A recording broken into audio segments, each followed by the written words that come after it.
ಸಾಮಾನ್ಯ ಸ್ತರದಿಂದ ಅತ್ಯುನ್ನತ ಸ್ತರದ ನೆಲದಿಂದ ಆಕಾಶದೆತ್ತರದವರೆಗೆ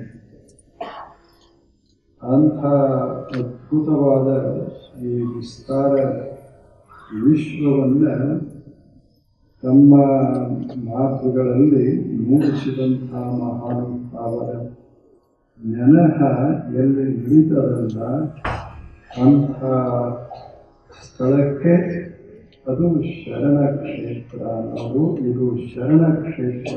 ಈ ಕ್ಷಣಕ್ಕೆ ನೀವೆಲ್ಲ ಅದರಲ್ಲಿ ಮುಳುಗಿದವು.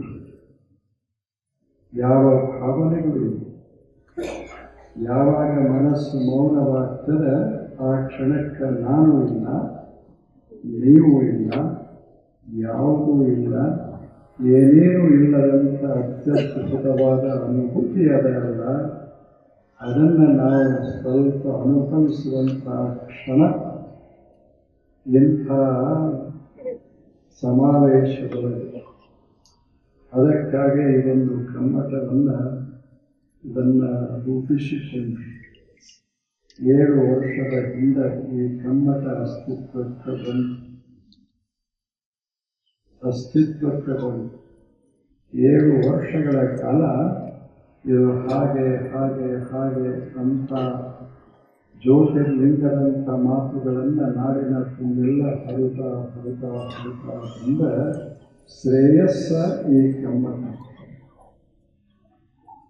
ಎಂಥ ಕಮ್ಮಟವನ್ನು ರೂಪಿಸಿದಂಥ ಬಳಗ ಅದರಲ್ಲ, ಅವರನ್ನು ನಾವು ನೆನೆಸಿಕೋಬೇಕು. ಅಂಥ ಬಳಗ ಅವರಿಗೆ ಹೆಸರು ಮಹತ್ವದ್ದಲ್ಲ, ವಚನ ಮಹತ್ವ. ವಚನ ಮಹತ್ವ ಅವರಿಗೆ ಹೆಸರು ಮಹತ್ವದ್ದಲ್ಲ, ಬಸವ ಮಹತ್ವದ ಆಗಬಾರದು. ಅಂಥ ಒಂದು ಕಮ್ಮಟದಲ್ಲಿ ನಾವೆಲ್ಲ ಭಾಗವಹಿಸ್ತಾ ಇದ್ದೀವಿ. ನಾವೀಗ ಸ್ವಲ್ಪ ಚಿಂತನೆ ಮಾಡುವ ಕ್ಷಣ. ಚಿಂತನೆ ಮಾಡುವ ಅಂದರೆ ಏನನ್ನ ಚಿಂತಿಸಿದರೆ ನಾವು ಅನ್ನೋ ಭಾವ ಅಡಗ್ತದೆ, ಅದನ್ನು ಚಿಂತಿಸೋದು. ಯಾವ ಮಾತುಗಳನ್ನು ನಾವು ನೆಲಕ್ಕೆ ಹಾಕಿದರೆ ನಾನಿಲ್ಲ, ನೀವು ಏನೇನೂ ಇಲ್ಲ, ಅಂಥ ಅನುಭವವನ್ನು ಮಾಡಿಕೊಳ್ಳುವುದಕ್ಕಾಗಿ ಇಂಥ ಒಂದಿಷ್ಟು ಕಮ್ಮಟವನ್ನು ರೂಪಿಸಿದ್ದಾರೆ. ನೋಡಬೇಕು. ಅಂಥ ಒಂದು ಅವಸ್ಥೆಗಾಗಿ ಸ್ವಲ್ಪ ಸಹಾಯ ಮಾಡುವ ಒಂದು ವಚನ. ವಚನಗಳು ಏನು ಮಾಡ್ತಾವಂದ್ರೆ ನಮ್ಮ ಮನಸ್ಸನ್ನು ಹೊರಗಿನ ಜಗತ್ತಿನಿಂದ ತೆಗೆದು ಅಂತರಂಗದಲ್ಲಿ ಇರಿಸಿ ಆ ಬಳಿಕ ಅರಳಿಸಿ ವಿಸ್ತಾರಗೊಳಿಸಿ ವಿಶ್ವದಲ್ಲಿ ಮರೆಮಾಡಿ ಬಿಡ್ತಾವ. ಬಯಲಲ್ಲಿ ಅದು ಬಯಲಾಗಿ ಮಾರ್ಪಡಿಸ್ತಾವ. ಆ ಕ್ಷಣದಲ್ಲಿ ನಾವು ನಾವಾಗಿರ್ತೇವಲ್ಲ, ಅದು ಆತ್ಮ ಸಾಕ್ಷಾತ್ಕಾರ. ಆ ಎತ್ತರಕ್ಕೆ ನಮ್ಮನ್ನು ಕರೆದೊಯ್ಯುವುದಕ್ಕಾಗಿಯೇ ಅವರು ಮಾತುಗಳನ್ನಾಡಿ. ಈ ಜಗತ್ತಿನಲ್ಲಿ ಹೇಗೆ ಬದುಕಬೇಕು ಒಂದು ವಚನ ಸಾಕು. ಆ ಬಳಿಕ ಅಂತರಂಗದ ಪ್ರಯಾಣ. ಅವರು ಸ್ಪಷ್ಟವಾಗಿ ಹೇಳ್ತಾರೆ, ಈ ಜಗತ್ತಿನಾಗ ಹೆಂಗಿರಬೇಕು. ಬಹಳ ಮಾತುಗಳು ಅಲ್ಲ. ಈ ಜಗತ್ತಿನಾಗ ಹೆಂಗಿರಬೇಕು ಅಂದರೆ ಹೊಲಸ ಹಚ್ಚಿಕೊಳ್ಳದಂತೆ ಇರಬೇಕು. ಒಂದು ಮಗು ಇರ್ತದೆ, ಎಷ್ಟು ಸ್ವಚ್ಛ ಸ್ವಚ್ಛ ಸ್ವಚ್ಛ ಇರ್ತದೆ. ಒಳಗೆ ಕಾಮ ಇಲ್ಲ, ಒಳಗೆ ಲೋಪ ಇಲ್ಲ, ಒಳಗೆ ಲೋಪ ಇಲ್ಲ. ಮೈ ಮೇಲೆ ಅದಕ್ಕೆ ನೀವು ಬಂಗಾರದ ಆಭರಣ ಹಾಕಿದರೂ ಅದರ ಭಾನ ಅದಕ್ಕೆ ತೆಗೆದರೆ ಅದರದ್ದು ನೋವು ಅದಕ್ಕಿಲ್ಲ. ಏನು ಆ ಸುಂದರ ಹೃದಯ. Simple, innocent and loveful heart. ಹಂಗೆ ಅದು ಹಂಗೆ ಇರಬೇಕು ಮನುಷ್ಯ. ಒಳಗೆ ಸ್ವಚ್ಛ, ಹೊರಗೆ ಸ್ವಚ್ಛ. ಅದಲ್ಲ, ಇದೊಂದು ಹೂವದ ಹೂವಿನಲ್ಲಿ ಎಲ್ಲಾದರೂ ಹೊಲಸದನ್ನು ಯಾರು ಹೂವ ತೊಳೆದರೆ ಎಲ್ಲವನ್ನೂ ತೊಳಿತೇವೆ, ದೇವರನ್ನ ಸಹಿತ ತೊಳಿತೇವೆ, ಆದರೆ ಹೂವನ್ನು ತೊಳೆಯೋದಿಲ್ಲ. ಹೇಳಿ, ಇನ್ನೊಂದು ವಸ್ತು ಅದ, ಅದನ್ನು ಯಾರು ತೊಳೆಯೋದಿಲ್ಲ. ಅದು ಯಾವುದು? ದೀಪ. ಅದನ್ನು ಯಾರು ತೊಳಿತಾರೆ? ದೀಪ ಸದಾ ಪ್ರಕಾಶಮಾನ, ಸ್ವಚ್ಛ. ಹೂವ ಸದಾ ಸ್ವಚ್ಛ, ಸುಂದರ. ಹಂಗ ಒಬ್ಬ ಮನುಷ್ಯ ಇದ್ದ ಅಂದ್ರೆ ಆತನ ಸಾನ್ನಿಧ್ಯದಲ್ಲಿ ಕೂಡಲ ಸಂಗಮನ ಅಭಿವ್ಯಕ್ತಿಯಾಗ್ತದೆ. ಅದು ಇದು ಹೊರಗೆ ಹೆಂಗೆ ಬದುಕಬೇಕು ಅನ್ನೋದಕ್ಕೆ ಈ ಮಾತು ಸಾಕು.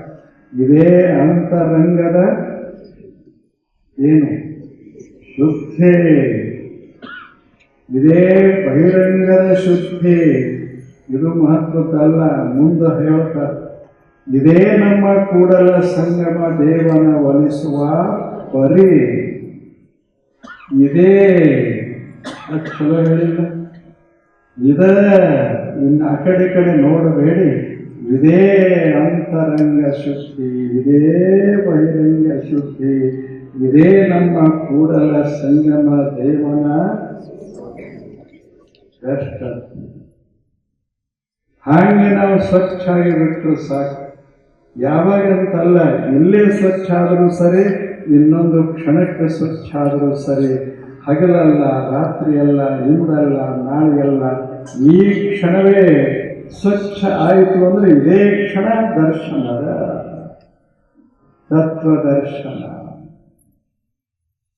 ಕೂಡಲ ಸಂಗಮ ಒಲಿವ ಪರಿ.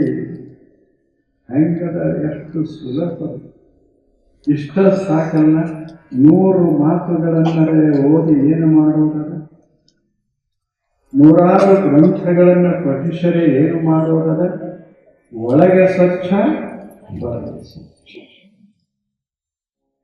ಯಾವಾಗ ಒಳಗೆ ಸ್ವಚ್ಛ ಆಯಿತೋ ಮನಸ್ಸು ಹರಿಯೋದು ನಿಲ್ತದೆ. ಯಾವಾಗ ಹೊರಗೆ ಸ್ವಚ್ಛ ಆಯಿತೋ ಇಂದ್ರಿಯಗಳು ಆಸೆ ಪಡೋದಿಲ್ಲ, ವಸ್ತುಗಳ ಹಿಂದೆ ಹರಿಯೋದಿಲ್ಲ. ಆದ್ದರಿಂದ ಒಂದು ಸ್ಥಿರಾವಸ್ಥಾ ಬರ್ತದೆ. ಆ ಸ್ಥಿರಾವಸ್ಥೆಯೇ ಆರೂಢ ಸ್ಥಿತಿ ಅದ. ಹಾಗೆ ಇದು ಹೊರಗೆ ಅಂತರಂಗದಲ್ಲಿ ಏನು ಮಾಡಬೇಕು ಅನ್ನೋದನ್ನ ಅವರು ಮತ್ತು ಒಂದೇ ಶಬ್ದ ಬಳಸ್ತಾರೆ, ಶಬ್ದ ಮುಕ್ತವಾಗಬೇಕು. ಅಲ್ಲವೇ? ಇದು ಮೊದಲನೇ ಕೊನೆಯ ವಚನ. ಇದು ಶಬ್ದ ಮುಕ್ತವಾದುದನ್ನು ಏನೆಂದನೆಯ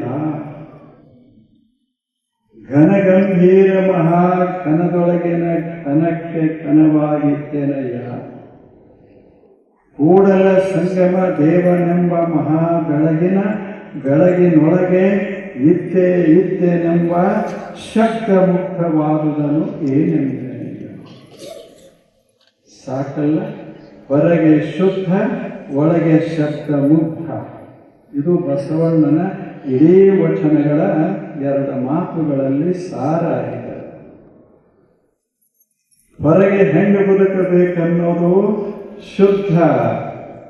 ಆ ಬಳಿಕ ಏನು ಸಾಧನೆ ಮಾಡಬೇಕನ್ನೋದು ಸಿದ್ಧ, ನಿಶ್ಶಬ್ದ. ಮನಸ್ಸ ಮೌನವಾಗಿದೆ, ಅದು ನಿಶ್ಶಬ್ದ. ಮನಸ್ಸ ಮೌನವಾಗಿದೆ. ಯಾವಾಗ ಮೌನ ಆಗ್ತದೆ ಅನ್ನೋದನ್ನು ಅವರು ಹೇಳ್ತಾರೆ. ಸಣ್ಣ ಪುಟ್ಟ ವಸ್ತುಗಳ ಮಧ್ಯೆ ಮನಸ್ಸು ಹರಿದಾಡ್ತಿತ್ತು ಅಂದ್ರೆ ಅದು ಹಂಗಾಗೋದಿಲ್ಲ, ಮೌನ ಆಗೋದಿಲ್ಲ. ಸಣ್ಣ ಪುಟ್ಟ ವಸ್ತುಗಳೇ ಎಷ್ಟು ಹೋರಾಟ ಮಾಡ್ತೇವೆ. ಸಣ್ಣ ಸಣ್ಣ ವಸ್ತುಗಳಿಗಾಗಿ, ಒಂದು ಶಬ್ದಕ್ಕಾಗಿ ಹೋರಾಟ ಮಾಡಿದವರದ, ಒಂದು ಸಾಮಾನ್ಯ ವಸ್ತುವಿಗಾಗಿ ಹೋರಾಟ ಮಾಡಿದವರದ. ಮತ್ತು ಎಲ್ಲ ಯಾವುದೂ ನಾವು ತಂದಿಲ್ಲ, ಯಾವುದೂ ಒಯ್ಯೋದಿಲ್ಲ, ಬಡದಾಡೋದು ಮಾತ್ರ ಬಿಡೋದಿಲ್ಲ. ಯಾವುದದ ಹೇಳಿ? ಇಷ್ಟೆಲ್ಲ ಹೋರಾಟ ಮಾಡಿ ಮಾಡಿ ಮಾಡಿ ಮಾಡಿ ಏನಾದರೂ ಒಂದು ವಸ್ತು ನಮ್ಮದಾಗಿ ಈ ಜಗತ್ತಿನಲ್ಲಿ ಉಳಿತದೆ ಹೇಳಿ? ಒಂದನೇ ವಸ್ತು ಉಳಿತದೆ. ಆದರೂ ಸಹಿತ ಯಾವ ವಸ್ತು ನಮ್ಮ ಹತ್ತಿರ ಉಳಿಯೋದಿಲ್ಲ, ಅಂಥ ವಸ್ತುವಿಗಾಗಿಯೇ ಇಂಥ ಅಮೂಲ್ಯವಾದಂಥ ಪವಿತ್ರ ಜೀವನವನ್ನು ಸವಿಸ್ತೇವೆ ಅಂದರೆ ನಮ್ಮ ಮನಸ್ಸಿನಲ್ಲಿ ಕತ್ತಲೆ ಅದೆಯೋ ಅಥವಾ ಬೆಳಕಿದೆಯೋ, ಕತ್ತಲೆ ಇದೆಯೋ ಬೆಳಕು. ಸುಮ್ಮನೆ ಸಣ್ಣ ವಸ್ತು ಯಾಕೆ? ಅದಕ್ಕೆ ಅವ್ರು ಹೇಳಿದ್ರು ಮೌನವಾಗಿರೋ ಮನುಷ್ಯ, ಮೌನವಾಗಿರೋ ಮಾನಸಿಕ ಮೌನತ. ಯಾರ ಬಗ್ಗೆನೂ ರಾಗ ಬೇಡ, ಯಾರ ಬಗ್ಗೆನೂ ದ್ವೇಷ ಬೇಡ, ಯಾರ ಬಗ್ಗೆನೂ ದ್ವೇಷ ಬೇಡ, ರಾಗ ಬೇಡ. ಇದು ಸುಂದರವಾದ ದೇವವಿಶ್ವ. ದೇವವಿಶ್ವ ಇಲ್ಲಿ ಏನು ಅದ ನನ್ನದಲ್ಲ, ನಿಮ್ಮದಲ್ಲ, ಇದು ವಿಶ್ವದ್ದು. ಇಲ್ಲೇನು ಅಲ್ಲಮ ಪ್ರಭು ಹೇಳ್ತಾರೆ, ಎಷ್ಟು ಚಲೋ ಮಾತು ಹೇಳ್ತಾರೆ. ಮೇರು ಗಿರಿಗಳೆಲ್ಲ ಮಥರ. ಏನು ಸುಂದರ ಮಾತುಗಳು. ಸಾಕು ಸಣ್ಣ ಪುಟ್ಟ ಇಂಥ ಕೆಲ ಮಾತುಗಳನ್ನ ಕಿಶದೊಳಗಲ್ಲ, ಪುಸ್ತಕದಾಗಲ್ಲ, ಎದ್ಯಾಗ ಒಂದೆರಡು ಮಾತು ಇಟ್ಟುಕೊಂಡು ಬಿಟ್ರೆ ಮನಸ್ಸು ಹೊಲಸ ಆಗೋದಿಲ್ಲ. ಅಂಥ ಶಕ್ತಿಯ ಮಾತುಗಳಲ್ಲಿ ಅವರಂತಾರ ಶಬ್ದ ಮುಕ್ತವಾಗಬೇಕು. ಯಾವಾಗ ಆಗ್ತದೆ? ಯಾವುದು ಶಬ್ದ ಮುಕ್ತ ಅದ ಅದನ್ನು ನೆನೆದಾಗ ಎಲ್ಲಿ ಪರಮ ನಿಶ್ಶಬ್ದತೆ ಆದ ಆ ನಿಶ್ಶಬ್ದತೆಯನ್ನು ಭಾವಿಸಿದಾಗ ಅವಾಗ ಮನಸ್ಸು ಶಾಂತವಾಗ್ತದೆ, ಶಬ್ದ ಮುಕ್ತವಾಗ್ತದೆ. ಉದಾಹರಣೆಗೆ ಒಂದಿಷ್ಟು ವಸ್ತುಗಳದ, ಇವ ವಸ್ತುಗಳು. ಈ ವಸ್ತುಗಳನ್ನು ನೋಡ್ತಾ ಇದ್ರೆ ಮನಸ್ಸು ಈ ವಸ್ತುಗಳಂಗೆ ಆಗ್ತದೆ. ಟೇಬಲ್ ನೋಡಿದರೆ ಟೇಬಲ್ದಂಗೆ ಆಗ್ತದೆ, ಹೂವ ನೋಡಿದರೆ ಹೂವಿನಂಗೆ ಆಗ್ತದೆ, 4-5 ಅದಾವ ಅಂತ ಎಣಿಕೆಯಂಗೆ ಆಗ್ತದೆ. ಮನಸ್ಸು ಹೊಯ್ದಾಡ್ತಾ ಇರ್ತದೆ. ಕುರ್ಚಿ ನೋಡಿದರೆ ಕುರ್ಚಿ ಹಂಗಾಗ್ತದೆ. ಆ ಬಳಿಕ ಅನಿಸ್ತದೆ ಕುರ್ಚಿಯ ಕಿಮ್ಮತ್ತೆಷ್ಟು, ನನ್ನ ಕಿಮ್ಮತ್ತೆಷ್ಟು, ನನ್ನ ಕಿಮ್ಮತ್ತಿಗೆ ತಕ್ಕದ್ದೇನು ಕುರ್ಚಿ. ಹಿಂಗೆ ಶುರುವಾಗಿ ಮನಸ್ಸು ಸಂಪೂರ್ಣ ಗದ್ದಲಕ್ಕೆ ಬೀಳುತ್ತದೆ. ಎಷ್ಟು ವಿಚಿತ್ರ. ಶಬ್ದಗಳನ್ನು ಕೇಳ್ತದೆ, ಅಂಥ ಇಂಥ ಶಬ್ದ. ತನಗೆ ಬೇಕಾದ ಶಬ್ದ ಇದ್ರೆ ಕುಣಿದಾಡ್ತದೆ, ಬೇಡಾದ ಶಬ್ದ ಇದ್ರೆ ನೆಲ ಹಿಡಿತದೆ. ಇದು ಮನಸ್ಸಿನ ಸ್ವಭಾವ. ಈಗ ನಾನು ನಿಮ್ಮನ್ನು ಹೊಗಳಿದರೆ ಎಷ್ಟು ಆನಂದ ಆಗ್ತದೆ. ಒಂದು ಶಬ್ದ ಅಪ್ಪಿ ತಪ್ಪಿ ನಾನು ಮಾತನಾಡಿದರೆ 1 ತಾಸು ತಗೊಂಡು ಅದು ಒಂದು ಉಳಿದಿರ್ತದೆ. ಯಾಕೆ? ಮನಸ್ಸಿಗೆ ಅದೊಂದು ಚಟ ಬಿದ್ದದೆ. ಸಣ್ಣ ಸಣ್ಣ ವಸ್ತುಗಳನ್ನು ಹಿಡಿದು ಬಿಡ್ತದೆ, ಮಹಾನ್ ವಸ್ತುಗಳನ್ನು ಕೈ ಬಿಡ್ತದೆ. ಅದಕ್ಕೆ ಇಡೀ ಭೂಮಂಡಲದ ಸುತ್ತಾಡಿದರೂ ಸಹಿತ ಮನಸ್ಸು ಸಮಾಧಾನ ಆಗೋದಿಲ್ಲ. ಯಾವಾಗ ಮನಸ್ಸು ಭೂಮಿಯನ್ನು ಬಿಟ್ಟು ಹಿಂಗ ಆಕಾಶ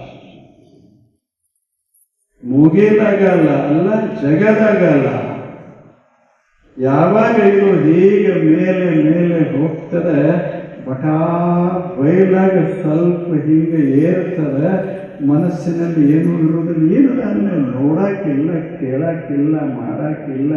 ಮನಸ್ಸು ಏನು ಮಾಡ್ತದೆ?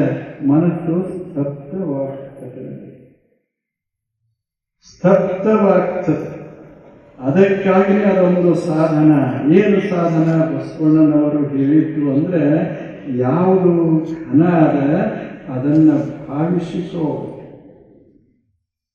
ಯಾವುದು ಘನ ಅದ, ಸಣ್ಣದಲ್ಲ, ಮಿತವಾಗ್ಯದ ಅಂತಲ್ಲ, ಯಾವುದು ಘನ ಅದ ಅದನ್ನು ಭಾವಿಸಿಕೋ. ಯಾವುದು ಘನ ಅದ ಸುಮ್ಮನೆ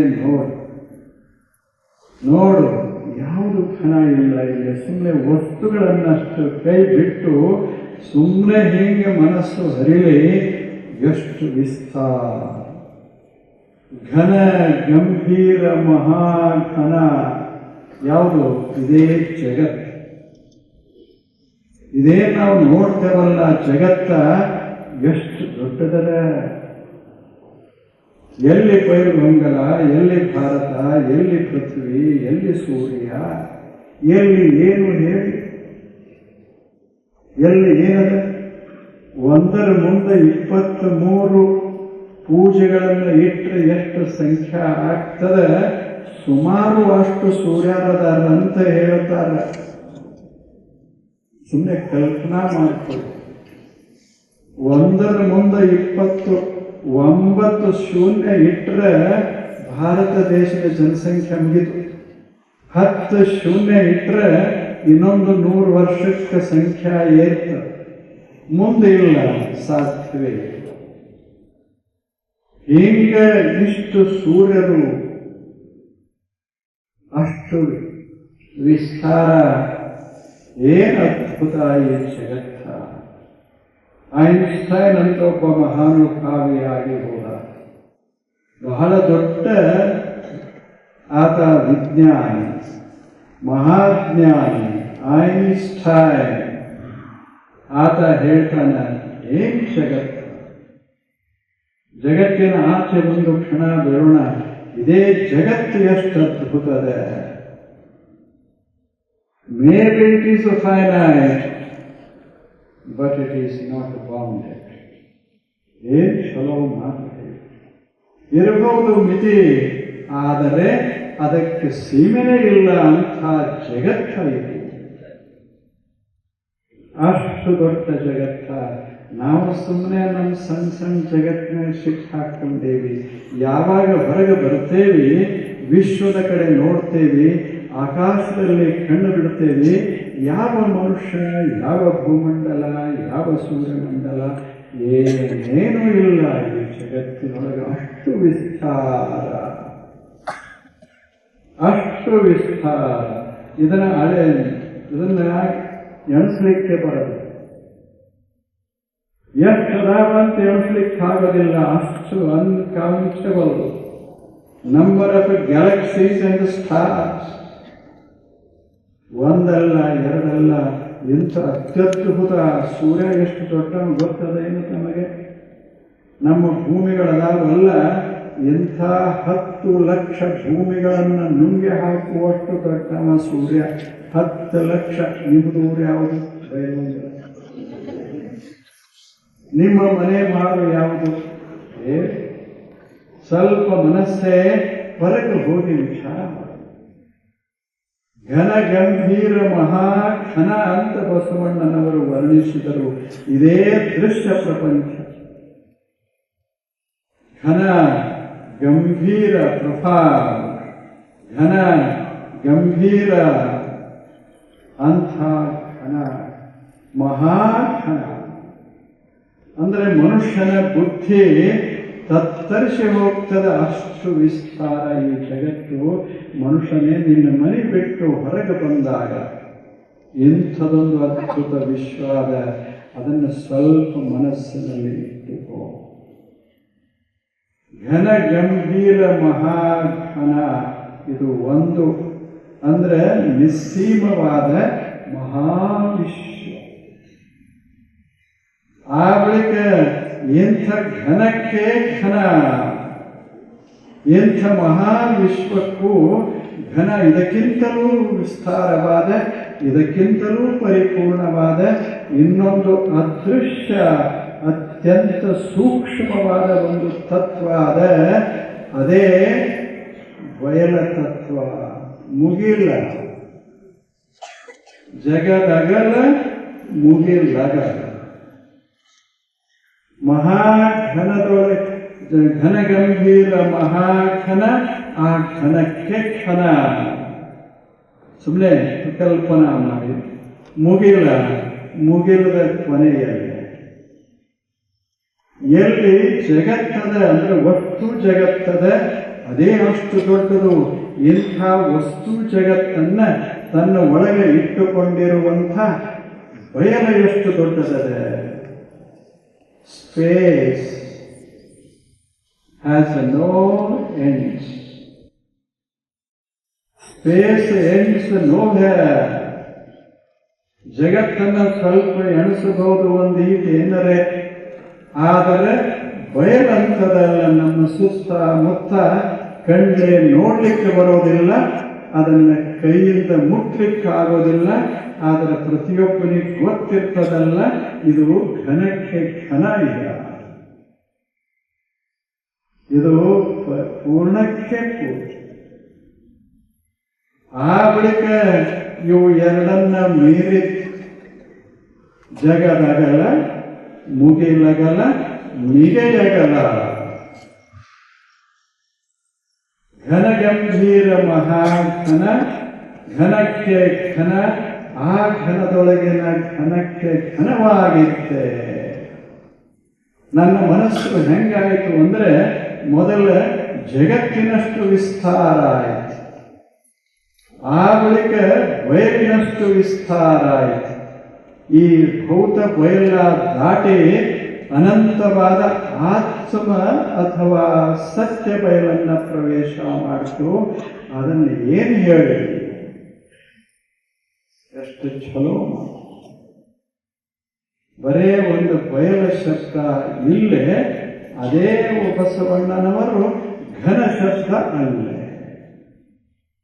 ಆಶ್ಚರ್ಯ ಪಡಬೇಕು. ಜಗತ್ತನ್ನ ಘನಕ್ಕೆ ಘನಗಂಭೀರ ಮಹಾಘನ ಅಂತ ವರ್ಣಿಸಿದವರು ಬಹಳ ಸ್ವಲ್ಪ ಜನ. ಆದರೆ ವಿಜ್ಞಾನಿಗಳು ಅದನ್ನು ವರ್ಣಿಸಿದರು. ಅದನ್ನ ಬಸವಣ್ಣನವರು ಘನದೊಳ ಜಗದ ಅಂಥ ಅದ್ಭುತ ಘನ, ಘನ ಗಂಭೀರ ಘನ. ಎಂಥದಕ್ಕೆ ಘನ? ಒಟ್ಟು 3 ಘನಗಳು. ಒಂದು ತೋರು ಘನ, ಇನ್ನೊಂದು ವಿಸ್ತರಿಸಿದ ಘನ, ಮತ್ತೊಂದು ಅತೀತ ಘನ. ಈ 3 ಮಹಾಘನಗಳು. ಯಾವುದು ಅತೀತ ಘನವೋ ಅದೇ ಕೂಡಲ ಸಂಗಮ. ಅದು ಕೂಡಲ ಸಂಗಮ. ಯಾಕೆ? ಅಲ್ಲಿ ಹೋಗಿ ಎಲ್ಲ ಕೂಡಿ, ಈ ಜಗತ್ತು ಅಲ್ಲೇ ಕೂಡ್ತದೆ, ಭೌತ ಬಯಲಲ್ಲಿ ಕೂಡ್ತದೆ, ಎರಡೂ ಮರೆಯಾಗಿ ಹೋಗ್ತವೆ. ಏನು ಉಳಿತದೆ? ಬರೇ ಬಟ್ಟ ಬಯಲ ಉಳಿತದೆ, ಸಂಗಮ. ಅದು ಎಂತ ಸುಂದರ. ಇದು ಭೌತ ಜಗತ್ತ ಬಹಳ ವಿಸ್ತಾರ. ಇದನ್ನು ಇಟ್ಟುಕೊಂಡಿರುವಂತಹ ಬಯಲು ಅದು ಅದ್ಭುತ ವಿಸ್ತಾರ. ಇವು ಎರಡೂ ಮರೆಯಾಗಿ ಹೋಗುವಂಥ ಒಂದು ಅನಂತ ಸತ್ಯ ಬಯಲ, ಅತೀತ ಬಯಲ. ಬಸವಣ್ಣನವರು ಹೇಳ್ತಾರೆ, ನಾನು ಅದು ಆಗಿದ್ದೆ. ಘನಗಂಭೀರ ಮಹಾಘನದೊಳಗಿನ ಘನಕ್ಕೆ ಘನವಾಗಿರ್ತೆ. ಅಯ್ಯ, ಘನವಾಗಿರುತ್ತೆ. ನನ್ನ ಮನಸ್ಸು ಹಿಂಗ ಹರಿತು, ವಿಸ್ತಾರವಾಯಿತು. ಎಷ್ಟು ವಿಸ್ತಾರ ಆಯಿತು ಅಂದ್ರೆ ಏನು ಹೇಳಿ ಅದನ್ನು ಮುಂದೆ ಹೋಗಿ ಹೇಳ್ತಾರೆ. ಕೂಡಲ ಸಂಗಮ ದೇವನೆಂಬ ಮಹಾ ಬೆಳಗಿನ ಬೆಳಗಿನೊಳಗೆ ಇದ್ದೆನೆಂಬ ಶಬ್ದ ಮುಕ್ತವಾದುದನು ಏನೆಂದರೆ. ಹೆಂಗೆ? ಮತ್ತದು ಸಾಮಾನ್ಯ ಬಯಲಲ್ಲ, ಬೆಳಕಿನ ಬಯಲ, ಮಹಾಪ್ರಜ್ಞೆಯ ಬಯಲ, ಅರಿವಿನ ಬಯಲ. ಇದು ಭೌತ ಬಯಲ, ಅದು ಅರಿವಿನ ಬಯಲ, ಆತ್ಮ ಬಯಲ, ಪರತತ್ವದ ಬಯಲ. ಅದರ ಆಚೆ, ಪರಶಿವ ತತ್ವದ ಆಚೆ ಶೂನ್ಯ, ಅದೇ ಮಹಾಶೂನ್ಯ.